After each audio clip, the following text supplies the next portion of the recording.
haya basi icyo nicyo kirori kiduhuza. Iki nicyo kirori kiduhuza cyonyine. Mu gihe ukibona muri telefone yawe cyangwa muri mashini yawe, ukibona uyu mwanya utukura, umenye ko film utazigira uzibona n'umunsi n'umwe. Zizajya zisohoka n'ubimenye. Ariko igihe wayikoze warangiza ukemeza kuri iyi nzogera, ukisona gutya niko na telefone yawe zagisona cyangwa mashini yawe. Igihe film isohotse uzajya ubibona bakumenyesha imbere. Subscribe nicyo kirori kiduhuza. Uyu munsi yikore. Niba hatukura ntabwo urayikora, ariko niba hasa umukara gutya warayikoze.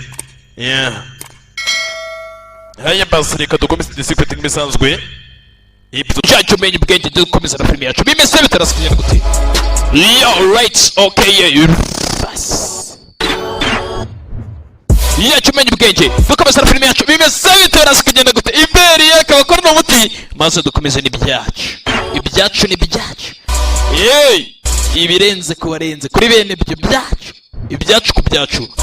Umenye ubwenge dukomeza na film yacu. Abamenye ubwenge murabizi mwishe ku kigo Cash Mobile Money, Western Union, Ria Transfer, mwese mwarayotse. Right, reka twikomereze n'amafaranga yacu.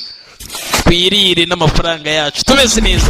Right, imbere ko dukomeze twirire isi. Birasa kugenda gute? Ndetse iyi ni season ya mbere. Iyi ni season ya mbere twarebaga. Iyi ni ya kabiri. Season ya kabiri ndetse kuri episode ya mbere. Season ya kabiri. Bimeze bite? Uwo mwumva ni ingenzi n'imena. Reka njye mbabwira ukuri kabisa. Ni ingenzi n'imena ndetse ni wanted. William the Future ikinyezana cy'uyu mwaka. Ndi cyare mwigishya. Nijye wagaragaye mu gihe. Ndi imena.